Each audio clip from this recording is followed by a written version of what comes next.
Que ressent vraiment une femme après avoir quitté un homme bien? Pas n'importe quel homme, mais celui qui restait calme, imperturbable face au chaos qui l'entourait, n'élevant jamais la voix, ne suppliant jamais pour de l'amour et ne perdant jamais son identité, même lorsque le monde semblait s'effondrer. Dans cette vidéo, nous allons explorer en profondeur non pas le drame ou les émotions superficielles, mais les changements émotionnels silencieux et souvent inaperçus qu'elle traverse lorsqu'elle réalise qu'elle a laissé partir quelqu'un de rare, quelqu'un qui est un véritable pilier de stabilité. Regardons de plus près ce qui se passe réellement lorsqu'elle quitte un homme qu'il valait la peine de garder. Numéro 1, le contre-coup silencieux. Au début, elle se sent libre. Il y a de l'espace. Personne ne lui demande comment s'est passée sa journée.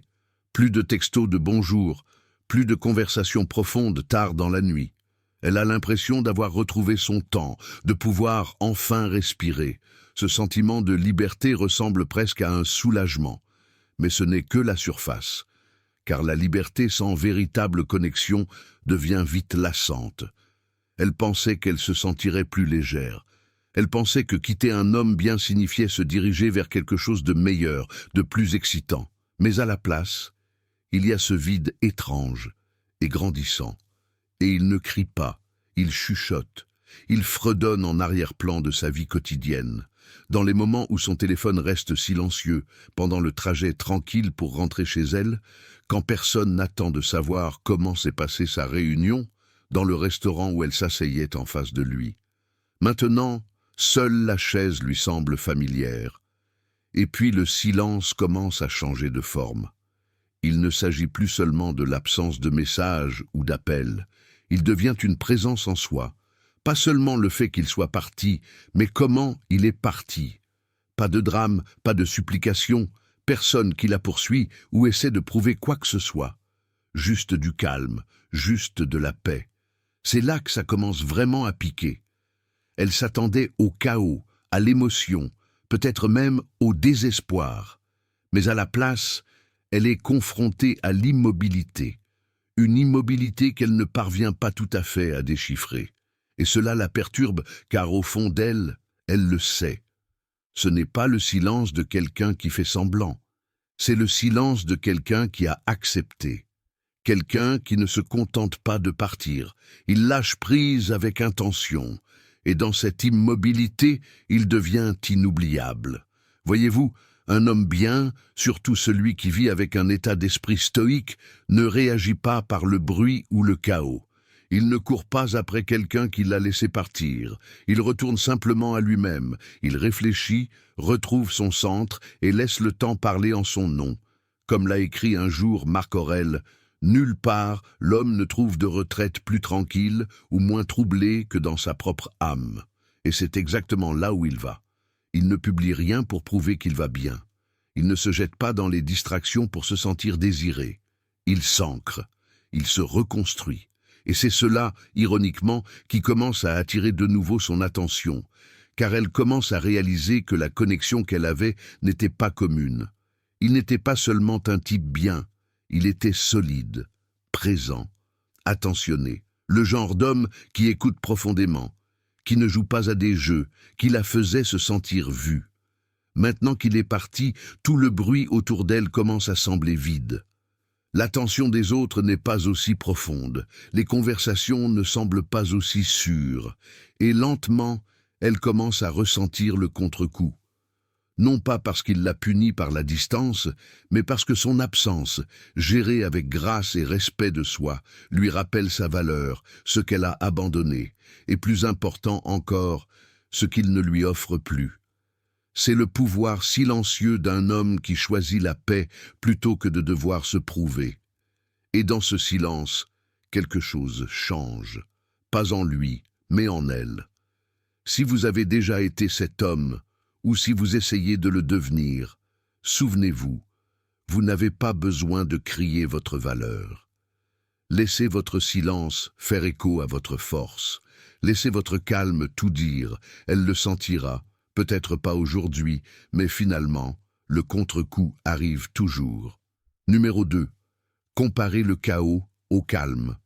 Elle essaie de passer à autre chose, Peut-être qu'une nouvelle personne entre en scène. C'est amusant, spontané, imprévisible. Il y a des étincelles, des rires, des nuits qui semblent à nouveau excitantes. En surface, on dirait qu'elle vit sans se soucier de rien, peut-être même qu'elle s'épanouit. Mais en dessous, il y a un changement silencieux auquel elle ne s'attendait pas. Bientôt, elle commence à ressentir un vide étrange. Pas le genre dramatique qui vous frappe d'un seul coup, mais le genre subtil qui s'insinue lentement. Il se manifeste dans la façon dont elle suranalyse ses réponses tardives, dans la façon dont son ventre se noue quand elle ne sait pas où elle en est. Cette imprévisibilité excitante, elle commence à devenir épuisante. Ce n'est plus romantique, c'est instable. Elle se souvient à quel point c'était différent avec lui. L'homme bien. Avec l'homme bien, il n'y avait pas de devinette. Sa constance n'était pas seulement une routine, c'était une protection. Ses paroles correspondaient à ses actions. Il ne l'attirait pas un jour pour la repousser le lendemain. Elle se sentait vue, en sécurité, ancrée. Elle n'avait pas réalisé à quel point ce sentiment était rare jusqu'à ce qu'elle essaie de le remplacer par de l'excitation. Et maintenant, ce sentiment de calme commence à résonner plus fort dans sa mémoire. Un homme comme ça ne se précipite pas pour prouver quoi que ce soit. Il ne court pas après le chaos pour se sentir vivant. Il se construit chaque jour dans une discipline tranquille, comme l'enseignaient les stoïciens tels que Marc Aurèle, soit comme le promontoire contre lequel les vagues se brisent sans cesse, mais il reste ferme et dompte la fureur de l'eau qui l'entoure. C'est ce qui commence à lui manquer. Son calme n'était pas ennuyeux, il était puissant. Et maintenant, en contraste, tout le reste semble bruyant, temporaire, incertain. Elle ne l'admettra peut-être à personne, pas même à elle-même, mais son cœur se souvient.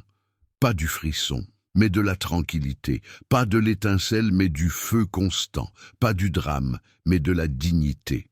Et dans le silence qu'il a laissé derrière lui, elle commence à réaliser que le chaos ne peut se comparer à la paix d'être aimé par un homme ancré. Alors, laissez-moi vous demander, avez-vous déjà eu l'impression que votre présence calme était prise pour acquise? Qu'a-t-elle réalisé lorsqu'elle a échangé votre paix contre une passion temporaire? Dites-le moi dans les commentaires, car votre histoire pourrait aider un autre homme à protéger sa propre paix. Numéro 3. Les échos émotionnels au quotidien. Elle passe devant le café que vous aimiez tous les deux. Votre chanson passe à la radio. Elle fait défiler de vieilles photos. Et dans ces moments calmes et inattendus, elle ressent la présence de l'homme qui ne s'est jamais imposé, mais qui a laissé une impression durable en partant. Il n'a pas laissé le chaos derrière lui, il a laissé la clarté, un rappel que l'immobilité laisse un écho plus fort que le bruit. Au début, elle se sentait peut-être sûre de sa décision, peut-être pensait-elle avoir besoin de quelque chose de plus excitant, de plus spontané. Le monde extérieur semblait plus bruyant, plus rapide, plein de distractions. Mais finalement, tout cela s'estompe, et ce qui reste, ce sont ces échos subtils, comme la façon dont elle remarque maintenant que personne ne l'écoute comme vous le faisiez. Personne ne la fait se sentir comprise avec un simple regard calme. Personne n'égale cette présence stable qui la faisait se sentir en sécurité, même sans mots. Voyez-vous, un homme bien ne s'accroche pas. Il respecte son choix. Il s'éloigne non pas pour punir, mais parce que sa paix n'est pas négociable. Et c'est là que le chemin stoïcien parle doucement. Comme l'a dit Marc Aurèle, la meilleure vengeance est de ne pas être comme ton ennemi. Dans ce cas, la meilleure réponse n'est pas l'amertume, c'est de devenir encore plus posé, plus ancré dans qui vous êtes. Vous ne ripostez pas avec le chaos. Vous disparaissez avec grâce, et c'est ce qui reste, c'est ce qui continue d'apparaître dans son esprit quand elle s'y attend le moins, quand le bruit de son monde se calme, quand elle est allongée dans son lit, faisant défiler son téléphone et s'arrête sur cette photo de vous souriant, quand quelqu'un de nouveau ne demande pas comment sa journée s'est vraiment passée. Elle se souvient, non pas parce que vous l'avez poursuivi, non pas parce que vous avez essayé de prouver votre valeur, mais parce que votre absence parle comme un murmure dans une pièce bruyante, un murmure qui dit « Voilà ce que c'était, le vrai. Alors, si vous vous demandez si elle ressent quelque chose, comprenez ceci. Un homme bien ne laisse pas un désordre derrière lui. Il laisse un miroir, et avec le temps, elle regardera dedans et verra la différence. Et cette différence, c'est vous. Numéro 4. Le regret sans l'aveu. Elle ne le dira pas à voix haute. Elle publiera un selfie radieux avec une légende légère et insouciante. Peut-être même ajoutera-t-elle une citation sur la croissance ou l'indépendance. Ses amis commenteront avec des émojis de flammes et des affirmations du type « Bravo, ma belle ». Et pendant un instant, cela semblera convaincant. Mais derrière ce sourire étudié et ces mots soigneusement choisis, une guerre silencieuse fait rage entre son ego, qui lui dit de rester droite et imperturbable, et ses émotions, qui souffrent dans l'immobilité quand personne ne regarde. Car même lorsqu'elle est entourée de rires, de verres qui teintent et des lumières de la ville, il y a des flashs, brefs et indéniables. Une chanson qu'ils ont partagée une nuit passe à la radio. Un inconnu lui ouvre une porte, et pendant une fraction de seconde, elle se souvient de la façon dont il le faisait, sans y penser. Ces moments ne s'annoncent pas bruyamment, mais ils persistent comme des ombres. La douleur est subtile mais persistante. Et bien qu'elle ne le dise pas, elle est là, lourde, réelle. Mais l'avouer signifierait abattre les murs qu'elle a construits pour protéger sa fierté. Et la fierté, une fois fortifiée, devient une prison.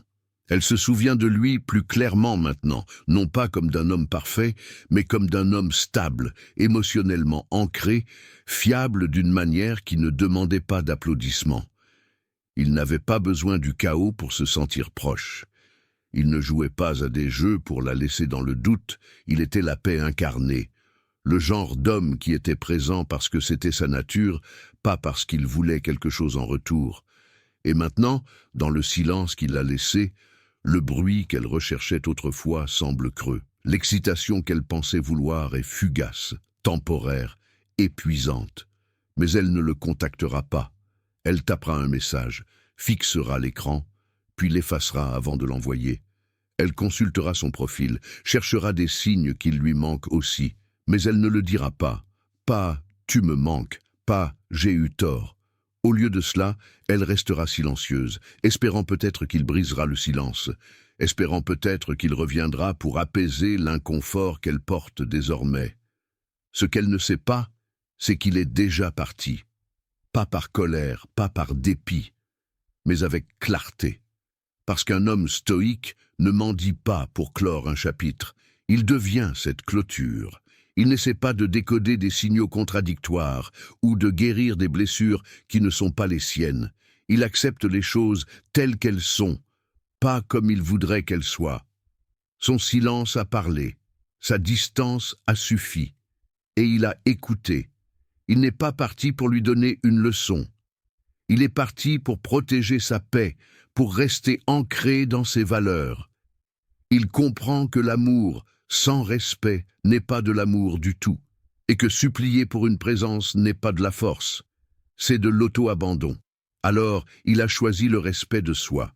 Il a choisi de se reconstruire dans le calme, de grandir dans l'immobilité.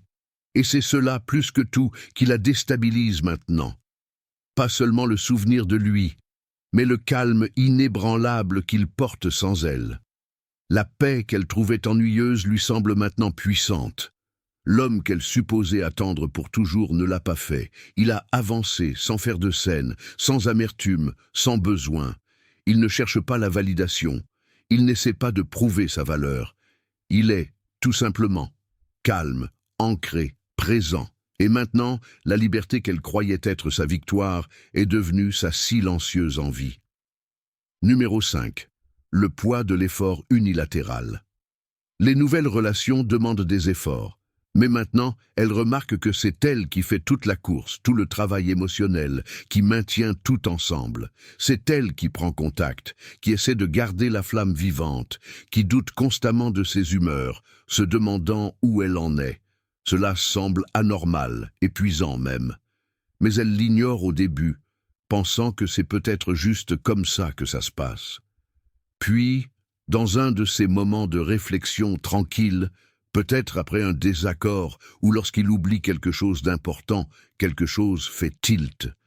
Elle se souvient de l'homme qu'elle a laissé partir, celui qui faisait que l'effort semblait sans effort, celui qui était présent non pas parce qu'il le devait, mais parce qu'il le voulait. Il ne faisait pas de grandes choses, tape à l'œil. Il se souvenait des petits détails, il écoutait, il prenait des nouvelles, il lui offrait un espace quand elle en avait besoin, et lui donnait de la distance quand elle ne savait même pas qu'elle en avait envie. Et il n'a jamais tenu les comptes. Pas une seule fois. Mais ce qu'elle a mal compris à l'époque, c'est pourquoi il faisait tout ça. Elle pensait qu'il le faisait parce qu'il était trop gentil ou trop disponible.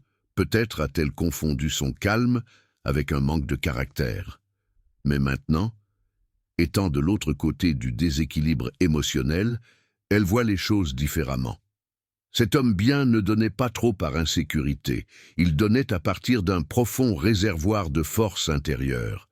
Il ne donnait pas par désespoir, il donnait par abondance. Et c'est ce qui faisait toute la différence. Un homme stoïque ne se perd pas en donnant, il connaît ses limites et honore sa paix. Il ne joue pas la gentillesse pour gagner de l'amour, il l'offre comme une expression de son caractère. C'est le genre d'énergie qu'elle réalise maintenant être rare, et bien qu'elle ne l'admette pas à voix haute, la comparaison commence. Celui qu'elle avait autrefois négligé devient maintenant la norme silencieuse à laquelle les autres ne parviennent pas à se mesurer. C'est le poids de l'effort unilatéral. Il finit par vous faire apprécier l'équilibre que vous aviez autrefois, surtout quand il venait d'un homme qui menait avec bienveillance sans jamais se perdre en chemin. Et cette prise de conscience, non seulement elle pique, mais elle persiste. Avant de continuer, prenez un moment pour laisser cela infuser. Si cette partie a résonné en vous, même un tout petit peu, ne la gardez pas pour vous. Laissez un commentaire ci-dessous et partagez vos pensées, ou tapez simplement « Un effort sans paix n'en vaut jamais la peine ». Et, si vous trouvez de la valeur dans cette histoire, cliquez sur le bouton « J'aime » pour soutenir le message. Cela aide plus que vous ne le pensez. Prêt à continuer? Plongeons dans ce qui se passe ensuite, lorsque cette comparaison silencieuse se transforme en un éveil émotionnel plus profond. Numéro 6. Le voir s'élever. Le temps passe, et elle voit quelque chose d'inattendu. Il s'épanouit. Non pas pour impressionner, non pas par dépit, mais parce qu'il vit selon un code différent. Sa croissance n'a jamais été à propos d'elle. Elle a toujours été à propos de lui. Au début, elle pensait que ce n'était qu'une phase. Peut-être une photo de sport par-ci, un nouveau projet par-là. Mais ensuite, cela a continué. Il n'essayait pas de prouver quoi que ce soit. Il ne publiait pas de légende qui lui était destinée ou n'essayait pas de la rendre jalouse. Non, son énergie avait complètement changé. C'est dans sa façon de parler maintenant, sa façon de bouger, le calme dans ses yeux. C'est ce qui l'atteint le plus. Ce n'est pas le changement, c'est la paix qui l'accompagne. Elle se souvient de l'homme qui donnait autrefois tout son être, qui prenait du temps même quand il était fatigué, qui écoutait quand elle se plaignait, encourageait ses rêves, se tenait à ses côtés avec une présence inébranlable. Et maintenant, elle regarde ce même homme devenir quelque chose d'encore plus grand, plus fort, plus silencieux, plus enraciné. Elle fait défiler sa vie sur son écran, mais cela reste dans ses pensées plus longtemps qu'elle ne s'y attend. Voici la vérité. Un homme stoïque ne se reconstruit pas pour reconquérir quelqu'un. Il se reconstruit parce qu'il sait que son but est plus grand qu'un chagrin d'amour. Il ne cherche pas la clôture dans son retour. Il la trouve dans sa propre croissance. Chaque matin, il se lève et choisit la discipline plutôt que les distractions. Il affronte l'inconfort avec grâce. Il aiguise son esprit, renforce son corps et protège sa paix. Non pas parce qu'il est passé à autre chose avec amertume, mais parce qu'il est passé à autre chose avec clarté. Et maintenant, elle le voit. Il ne court après personne, il n'attend pas. Il n'est pas le même homme qu'elle a laissé derrière elle. Il devient l'homme qu'elle ne s'attendait pas à ce qu'il devienne sans elle. Et cela la secoue silencieusement plus qu'elle ne l'admettra jamais. C'est ça, le truc quand on rompt avec un homme bien. On ne le perd pas seulement lui. on perd aussi celui qu'il devenait avec vous. Et si vous attendez trop longtemps, vous pourriez réaliser trop tard qu'il n'est pas devenu meilleur pour vous récupérer. Il est devenu meilleur parce qu'il s'est enfin choisi lui-même. Et c'est une transformation qu'elle ne peut qu'observer de loin. Numéro 7. La douleur de la sécurité émotionnelle perdue. Avec lui, elle se sentait comprise sans avoir à tout expliquer. Elle pouvait être brute, sans filtre, imparfaite, et se sentir quand même chérie. Il n'y avait pas besoin de décoder des textos, pas d'anxiété à l'idée de dire la mauvaise chose, pas de doute sur le fait d'être trop sensible, trop silencieuse, trop émotive. Il ne se contentait pas d'écouter. Il l'entendait. Il ne réparait pas ses sentiments. Il leur faisait simplement de la place. Maintenant, elle se surprend à se retenir, à marcher sur des œufs avec quelqu'un de nouveau, se demandant si sa vulnérabilité est un fardeau, si son silence est pris pour de la distance, si sa passion est perçue comme excessive. Elle se filtre maintenant, non pas parce qu'elle le veut, mais parce qu'elle le doit. Et c'est là que la douleur s'installe. L'espace qu'il lui offrait n'était pas seulement rare, il était sacré. Voyez-vous, un homme bien, surtout un stoïcien, ne crée pas la paix pour impressionner les autres. Il crée la paix parce qu'il vit en elle. Il ne contrôle pas les conversations ni ne domine les émotions. Il reste stable dans le chaos, non pas parce qu'il n'est pas affecté, mais parce qu'il est discipliné. Le stoïcisme lui a appris que le vrai pouvoir est la capacité de rester calme, pas de forcer le calme sur les autres. C'est ce qui lui manque le plus. Pas les rendez-vous, pas les cadeaux, mais la présence, le sentiment tacite qu'elle était en sécurité, vue et comprise. Dans un monde de performance et de faux semblants, il lui a donné une stabilité rare. Et maintenant, en regardant en arrière, elle réalise qu'elle n'a pas seulement perdu une relation, elle a perdu un refuge. Et voici l'ironie, il n'est pas amer, il ne lui en veut pas. Il continue simplement d'avancer, silencieux, clair, ancré. Non pas parce qu'il s'en fiche, mais parce qu'il sait que la paix est trop précieuse pour être échangée contre du drame.